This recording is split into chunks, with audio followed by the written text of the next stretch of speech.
John Wick and Guardians of the Galaxy are two of the biggest franchises of the last decade plus, and they share at least one common element: composer Tyler Bates, who continued his contributions with From the World of John Wick, Ballerina. Bates is a multi-instrumentalist who, as a record producer, has collaborated with bands and artists including Bush, Jerry Cantrell, and Pet. Bates is also currently a guitarist and keyboardist in the band Marilyn Manson, which, as of this writing, is in the midst of a world tour. Even aside from the worlds of Guardians and John Wick, Bates has contributed music to a number of beloved film, TV, and game projects. The composer's past work includes Deadpool 2, Fast and Furious, Presents, Hobbs and Shaw, and Zack Snyder's Ultimate Guy movie, 300. He's also known for contributing songs to feature films in addition to underscore for the John Wick series alone. Bates' work. Screen Rant interviewed Tyler Bates about his work on franchises including Guardians of the Galaxy and John Wick. Bates shared his experience working with James Gunn and Chad Stahelski, and explained how he worked with Amy Lee of emo band Evanescence to write It, Fight Like a Girl for the Ballerina, from the World of John Wick spin-off. Plus, Bates revealed the biggest musical almosts of the John Wick franchise. If you take a look at the movies Tyler Bates has scored, especially in the world of John Wick, you'll often find an original song co-written and/or produced by the composer.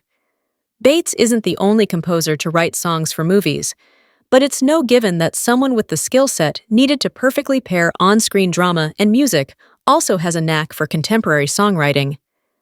In Bates' case, though, his songwriting ability is what helped his scoring work. I never even thought of being a composer for movies, ever, until people started asking me to do it, Tyler Bates said candidly. I was writing songs, producing, and performing, and in the 90s, my band had a song on the Crow 2 soundtrack, which was like a who's who of alternative rock at the time. When that happened, it definitely struck a chord with me, thinking, oh yeah, songs in movies are a good thing. Then, I think I just kind of went from one movie to the next, Bates continued. And my 15th movie was a jazz score that was released on Blue Note. Then I thought, music I've written for a movie comes out on a record. That's cool too. And over time I thought, as much as possible, I'd like to combine those two ideas. From there, the composer credits the hit series Californication as launching his career toward where it currently stands. That's where I really wanted to get more serious about working with artists in the capacity of writing songs for films. It's also where Bates met his now longtime collaborator, Marilyn Manson. Marilyn Manson was on it. We met through doing a live show that was a part of the TV show, and he insisted that we work together. And when we got in the studio, we just had this extraordinary chemistry off the bat. I'm not trying to impose rock music into my scoring style, but I can't help the fact that even before I ever scored a movie, I played over 1,000 shows. That chemistry with Manson is what landed Bates his gig scoring a tiny indie film called John Wick as he was finishing Guardians of the Galaxy. The directors had asked the music supervisor John Houlihan to see if he could get an original Marilyn Manson song for John Wick. John happens to live in my neighborhood, and all sources told him to contact me about an original song. So, John was over here and heard a few of the songs we'd been working on, and he was like, oh my God, dude, killing strangers. That's the theme to John Wick.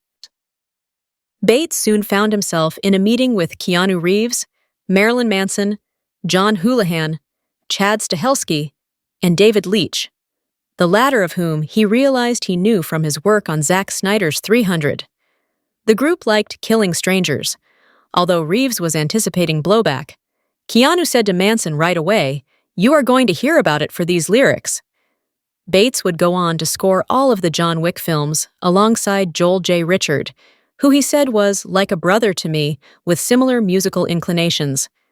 But just as notable are the people who didn't end up appearing on a John Wick soundtrack, beginning with guitar legend Eddie Van Halen. We almost had Eddie Van Halen play on the John Wick theme on John Wick 2 or 3, Bates shared, toward the end of his life. He came over to my place. It was really sweet of him to come over, and he hung out for a while, but I got the sense he was not in the mindset that he really wanted to do anything.